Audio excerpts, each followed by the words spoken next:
Hello everybody, welcome to the Elitist Gamer. I'm your host, Epix911. Today I want to talk about a topic near and dear to my heart and something that really pisses me off. And that's early access games.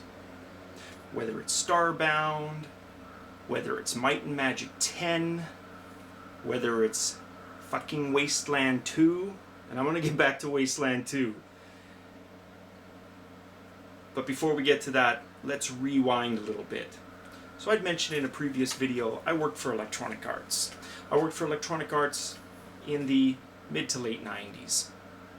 Now, this was already the Electronic Arts of post-Trip Hawkins. And when I talk about Electronic Arts, to me, there's the Electronic Arts that I refer to affectionately. That represents the nostalgia of my youth, and that is Trip Hawkins era Electronic Arts. That's the era that saw classics like Mule, Bard's Tale, and I could go on and on and on. Then there's the post-Trip Hawkins era, and unfortunately, that's the era that I worked in. Now, don't get me wrong, some great people that I worked with Electronic Arts. Some of them still in the industry today, some of them really high up, working for Sony, not to drop any names. All great guys. And together we worked 24-hour shifts, 16-hour shifts, but you know what? This was before the whole EA spouse thing, and I didn't mind. I loved working for Electronic Arts because I was working with people who had the same passion as me, and it was my first tech job outside of college. So I'd finished computer information systems diploma at the time, and Electronic Arts was my first job that actually had anything to do with computer systems. And I'd always been a gamer my whole life, so it was a dream come true. Started out in quality assurance and then went into testing. And that's the focus of what I want to talk about. You see, software goes through several phases. It goes through an alpha phase, it goes through a beta phase, and then what are called RCs, or release candidates. And ultimately, it goes gold, gets mastered, and the retail copy shows up in the store. Back then, nowadays, that would be on Steam, etc., etc. Now, the titles that I worked on, Need for Speed, FIFA, Road to the World Cup, NHL, were basically year-to-year recycles, a few enhancements to the engine, and not much has really changed. You could take the games from those first few years in the late 90s, and aside from a few roster tweaks and some engine tweaks, they were the basic same game that got re-released every year, because they were money makers, plain and simple, alright?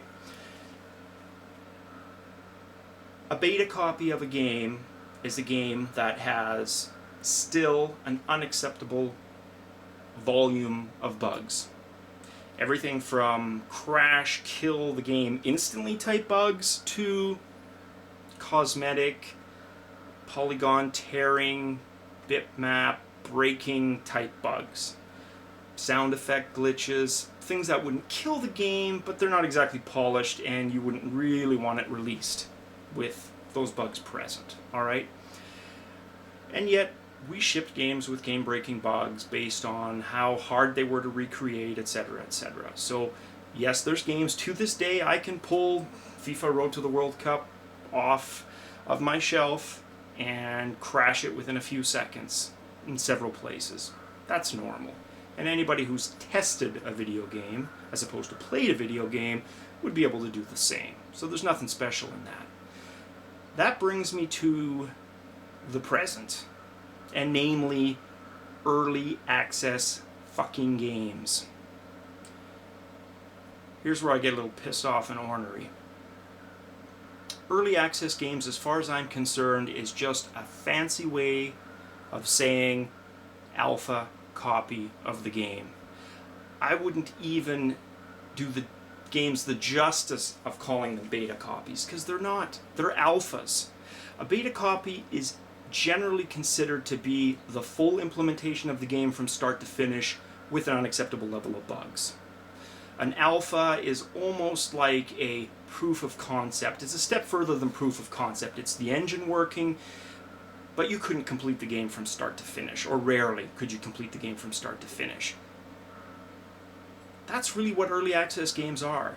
I played Might and Magic 10, and I've played Starbound, and they're by no means beta games. And they're certainly not early access full quote-unquote games. They're still horribly broken and horribly incomplete. I can't get mad at the Starbound team. Starbound is a game I've enjoyed, and for the price, really, can you complain? No. What pisses me off, though, is Wasteland 2 and Might and Magic 10. But let's start with Wasteland 2. I am a $250 plus backer of Brian Fargo's Wasteland 2. Love Brian Fargo. Love his games. Love the old Interplay classics. Again, Bard's Tale, published by Electronic Arts. One of my favorite role-playing games of all time. Alright?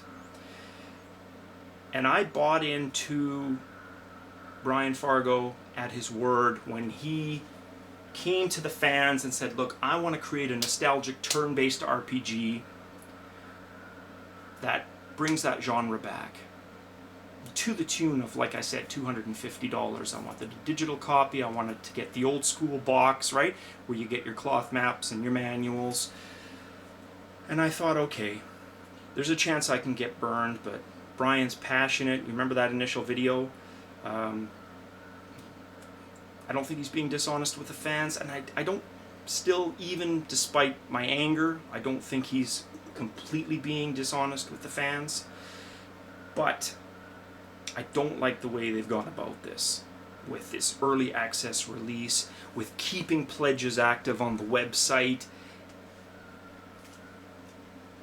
I get the feeling they didn't want to pull a Double Fine adventure. He didn't want to pull a Schaefer and basically have to come.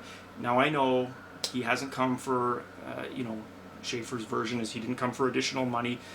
But let's look at the fucking facts, okay? The game was not released completely to scope and initial design. It's split into 2 parts. You can dissect that 10 ways to fucking Tuesday. I'm not going to argue with you, but it wasn't the full game. Backers certainly didn't come close to getting the full game or what was envisioned. And you can talk about scope creep all you want, but the fact is they oversold and underdelivered. Bottom fucking line. Alright? Wasteland 2, same thing. I was getting the heebie-jeebies and getting a little fucking worried after about the 18-month mark.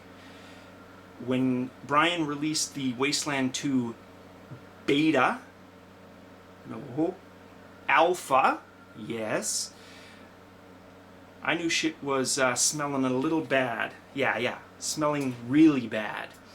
An alpha fucking version, and if it wasn't a smack in the face enough to have left the pledges open, and I can understand a few days, but to leave them open as long as they did for more money, this alpha early access smacked of desperate times, of trying to get more money out of the fans. And that's not right. That is not right. Wasteland 2, I have no doubt, is going to be a good game. I think Brian's got so much pressure on his shoulders right now, he's not going to release a buggy, crappy product. He's not.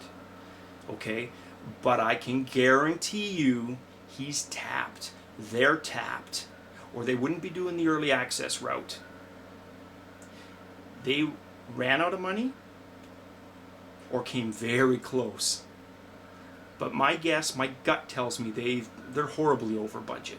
And that's why we're seeing this early access. And it's starting a disturbing trend. We're seeing it with all kinds of titles now. Might and Magic, another of my beloved series, from the Commodore 64 days when I played Might and Magic 1 and 2, to playing Might and Magic 3, 4, Clouds of Zine on my PC, VGA Glory. A great series. Mandate of Heaven, probably the penultimate of all of the games in the series, before it started going downhill. 10 had everything going for it, and then the early access crap, which I think hurt the game in the long run. Because here's why. What incentive do devs have when they've got your money already to finish the game quality-wise? Not much. They don't have much. They're going to do the bare minimum to meet the expectations, to justify getting that release out there when they're already over budget. Alright? I know that's what's happening with Wasteland 2. A game like Starbound, I don't mind as much because look what happened with Terraria, look what happened with Minecraft. There are exceptions to the rule. But when you're talking about single, double, triple A titles like Wasteland 2, be nervous, folks. Be nervous. And I hope, Ryan, I hope In Exile proves me wrong. I would still back the next game. And I could be completely off my rocker. But I swear, my gut usually doesn't tell me wrong. They're over budget, they oversold, and they're under delivering, and it's not right to be asking for more money. You do that when you release a full version of the game, you meet the requirements of your backers, and then you come ask for a second. And remember, this isn't the only title they've got on the burner. They've got a second one, because they did exactly that before Wasteland 2 was finished, and I know they had writers freed up. There's just too many things here that just don't sit right in a row. But I want to be proven wrong, because Brian comes out with a game next week, I'm still going to back it. What does that tell you? But the early release, I can't get behind that anymore. And I'm personally not going to be supporting early release games anymore, because unless I take a stand personally, and others out there like you take a stand, the trend is going to continue. And it's like the free-to-play, the premium bullshit. It's going to start a disturbing trend, mark my words. And it's only now that we're finally starting to see the freemium shit go away, because people are starting to catch on. But we're not at that point yet with this early access crap. It hasn't even crested yet. So I urge you guys, don't support the early access unless there's a damn good reason for it. Interested in what you guys have to think. Let me know. Alright? Very curious, and you don't agree with me, you think I'm on the crack pipe, fucking rights. Leave your comments. I want to hear you, and I'll respond, because everyone's entitled to their own opinion. I'm not saying I'm right, it's just my opinion. It's how I feel about things. As always, cheers guys. I'll talk to you later.